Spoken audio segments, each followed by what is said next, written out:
Women and men, we need each other.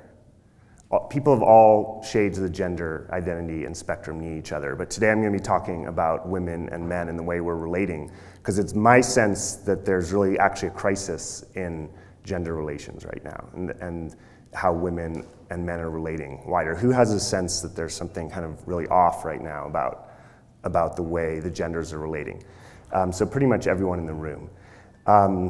And on a really broad scale, what's happening, I think, is a major polarization politically in our country, which we've seen. So we have the red states kind of going far right and kind of under the sway of this kind of old school patriarchal kind of alpha male, chest beating kind of person. And then in the blue states, we have what we're seeing here in this workshop is that a lot of people in the exploration of how the genders can come together, about how we can all embody different aspects of the masculine and feminine, about women's leadership. And we got very close to having our first woman president, as we know, and I think it's just a matter of time before that happens. We're close, it seems like. So there's this kind of huge split that's happening. And I really don't know what the gender relations are on the red states. I'm, California native bred and born, and obviously I'm kind of on the liberal end of things, as you'll figure out hearing me. So I don't know what's going on in the red states. My guess is that there's actually less open gender acrimony, and the reason for that is that they're kind of in this like patriarchal father knows best kind of way, in which a lot of the gender dynamics are kind of hidden because there's this alpha male kind of keeping everything kind of pressed down and under control. That would be my guess.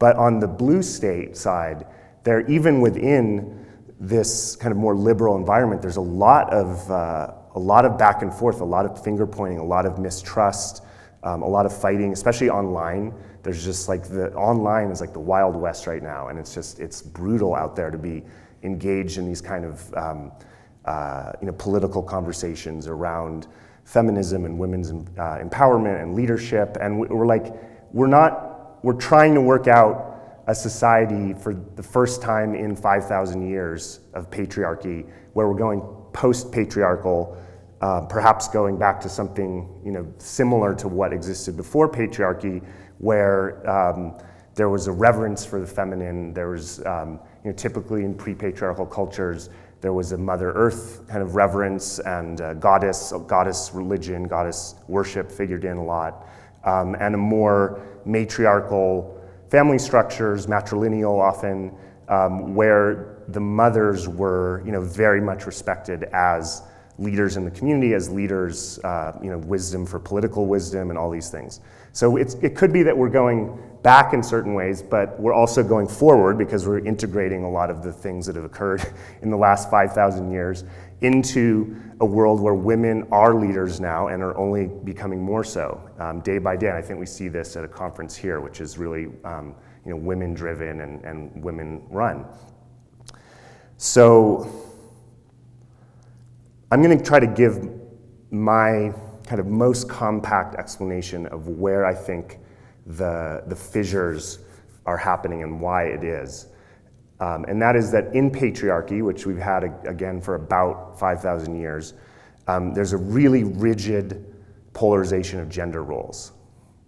And on the male side, the values that are kind of seen as virtues are toughness, being dominant, being aggressive, fighting, being able to win in war, being competitive, amassing lots of power, flexing your muscle. And we see that in Donald Trump. Like, he is the archetypal patriarchal figure. And in patriarchy, the women's role is to be demure, to take care of the family, to be the kind of person who consoles the father who's working, kind of cooks him his meal. And the things that are virtuous there are submission, softness, giving, sacrifice, all these kind of things. And also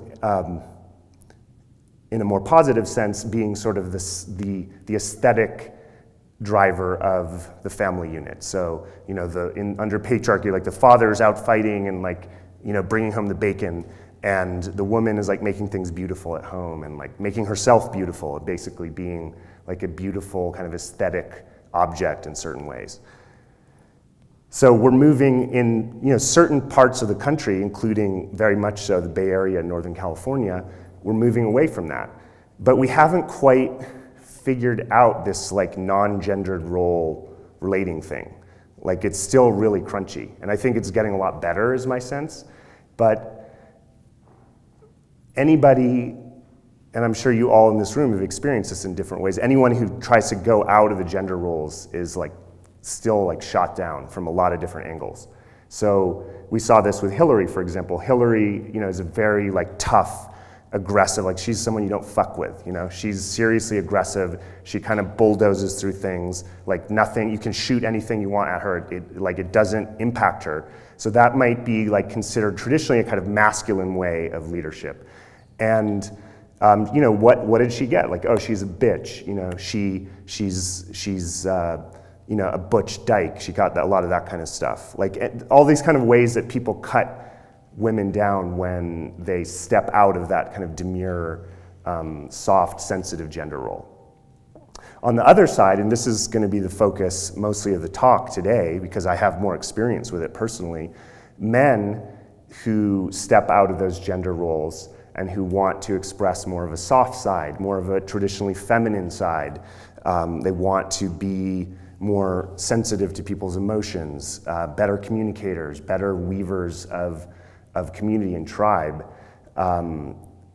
not necessarily competitive, more cooperative.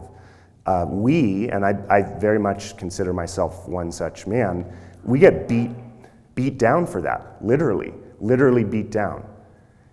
There's a lot of research about sexual violence and who suffers more sexual violence, and it seems very clear from the data that as adults, women particularly, and also queer people, women and men, and all along that spectrum, get much more the victims of sexual violence than heterosexual men, for example. I would say, and I don't have any statistics on this, but just from observation and from having been a child, that I would say in the younger years, it's pretty even who gets the victim of sexualized violence. And the reason for that is that young boys, such as myself, even if we're totally heterosexually oriented, we get beat the fuck down if we're sensitive. And like the two worst things you can be called, or 3 or 4 worst things you can be called as a boy, is faggot, sissy, you're like a girl, all these kind of things, crybaby. There's another thing is like, men and boys are very much shamed for crying, which is an emotional expression. And if you cry as a boy, there's very much a gendered kind of like, boys don't cry kind of thing. So it leaves people like us like very confused about how to interact, because on the one side, we're getting like severely kind of beaten down for any chance of being kind of sensitive or not like dominant alpha hetero male kind of person. And so that, that's traumatic. Like anytime anybody is shamed for anything repeatedly, it's like a body trauma. So we have this kind of contraction in our body around being sensitive, but then we come into an environment like this, for example, where there's an appreciation for the sensitivity in men. And it's like, okay, we want our men to be feeling and conscious and present. And there's a whole dialogue around kind of like the conscious masculine and the conscious feminine. And the discussion around the conscious masculine is that very much open and present and able to kind of feel and be sensitive and feel into other people and be good communicators as part of that. And yet we're like literally on pain of having the shit beaten out of you from a young age, told not to do those very things. It's very much like, it's analogous to the way women are slut shamed. And it's like, oh, if you sleep with too many guys, or if you're, promiscuous or whatever, that's a black mark against you. That's a bloody mark against you. So there's this kind of dual shaming going on in different ways under patriarchy. And I think there's so many things that have to happen to go past patriarchy. So I'm just talking about one aspect that I think is important. And this one happens to be more centered around the situation of men under patriarchy. Obviously, there's like a much broader discussion of like how every gender expression, you know, lives under patriarchy. But for men, I don't think we're going to get past patriarchy unless, as a culture, we start being more sensitive to how people in each gender, like when they're not fitting that gender role, you know, how we can be with that and what that's like. So on the women's side, like we are becoming much more conscious of the idea that women can be leaders, women can do all these traditionally masculine things. I don't think we've caught up quite as much in the idea that men can be this more kind of sensitive, nurturing side of things. And you know, a lot of men have this this idea, which you know may be just a projection or may have some basis in truth or whatever, but this idea that if they are sensitive, they're not going to be attractive to women. I'm talking about men who are interested in relationships with women. They're not going to be attractive to women. And most, I have a journal entry, I've actually posted it once on my Facebook. When I was 17, I had my first really, really big crush. It was senior year of high school. I was gone. Like this woman, I'll call her Jill, that's not her real name. This woman, Jill, like she's like basically all I thought about the entire year. And we were friends, so we were like the classic kind of platonic friends, and we were both like hardcore vegans at that time, and we like bonded over veganism, and we went every day at lunch to this vegan restaurant. And so then, about halfway through the year, she gets involved with another friend of mine who's like a much more kind of like alpha guy, and he's like, you know, he's like kind of top of the school's pecking order, and he's like, you know, hooking up with all these different women, and he's not, from my estimate, treating any of these women really well. He's kind of a player. He's kind of that classic bad boy player. And so then she starts kind of like confiding in me about, you know, her thing with this guy, and this was like, I just had a huge problem with all of this, and I scrolled in my journal, like, why do women, like, why are women always attracted to jerks? You know, why aren't they attracted to nice guys like me? Why are they always attracted to jerks? And I like repeated these questions like over 2 pages. I was just so like discombobulated about this. So that brings us to this whole topic of the nice guy.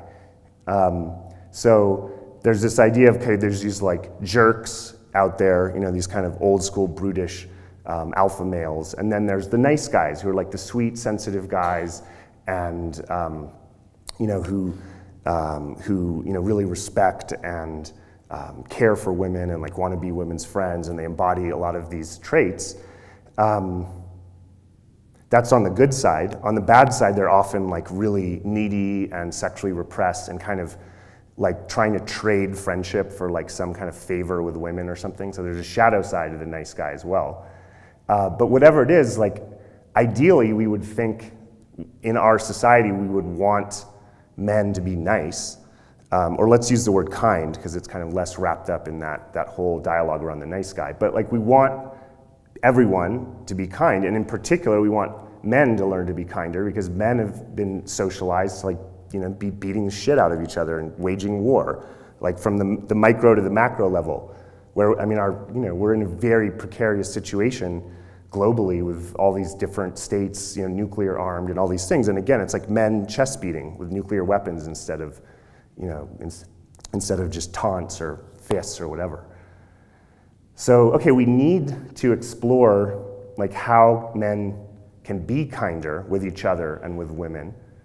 And yet we have, part of patriarchy is that men who are kind are like, first of all, beaten down by other men, and frankly, often not seen as like hot or masculine by women, because patriarchy socializes everybody to believe in these gender roles. So what's seen as hot is often like, you know, the alpha male, the guy who's really aggressive and dominant and, you know, on top of things. And so we have to, I think a really key part of transitioning to post-patriarchy is how people who want to go beyond these rigid gender roles can get out of the kind of ways we see other people as hot. So if men can only see women as hot if they're like super giggly and feminine and kind of demure and feminine in this traditional way and demure and, you know, laughing at all their jokes, like we're not going to be able to get out of these gender roles. And if women, like, despite saying like they want the guy to be kinder and all that, tend to go often for the more alpha guys and the more traditionally masculine guys, again, we're not going to get out of it, because for men and women who are hetero-oriented or who are interested in each other sexually, like how we view each other as hot is really relevant to how gender roles get maintained, because everybody wants to be attractive to the gender they want to be attracted to. And here we're talking about men and women.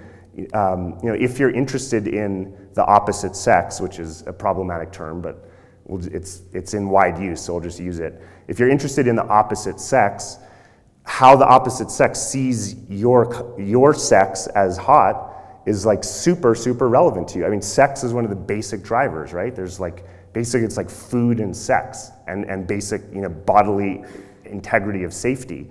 Those are kind of the three drives, like safety, food, and sex on the most primal animalistic level. So if one of those major drives is completely caught up in the ways that gender roles have, you know, been traditionally enforced, it's going to be hard to get out of them. So one of the things I really want to call for is like a dialogue around how can we support men and women in being attracted to parts of each other that aren't part of the traditional gender roles. I don't have a good answer to that, but I think it's an absolutely necessary dialogue. And on the men's side, we need to learn how to be, at times, more submissive to women. Because traditionally, it's the women who are supposed to be submissive, and they're supposed to follow orders, they're supposed to be the support role, they're supposed to be ones that, you know, demur and kind of back down if there's a conflict.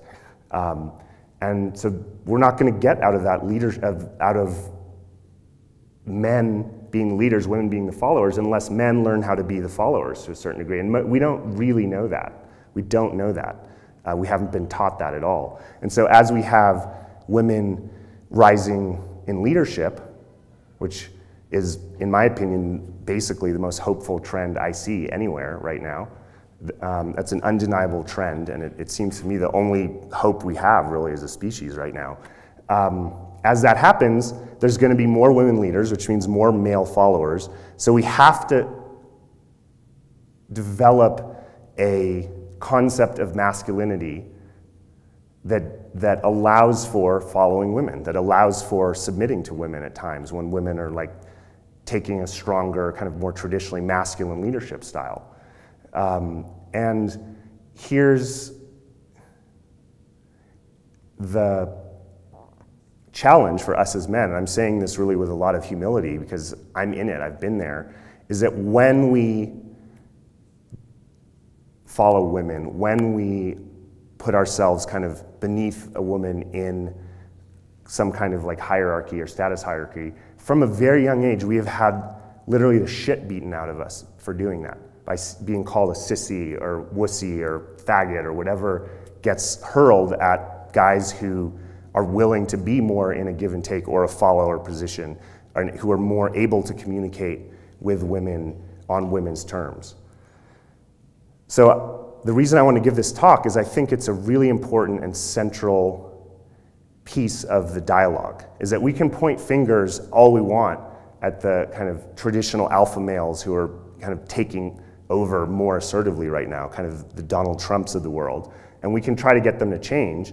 I don't think that's very likely to happen because they don't really seem to want to change, or they don't really care very much. They're happy, they're in the alpha seat. Nobody in power wants to give up their power very easily, not without a major fight.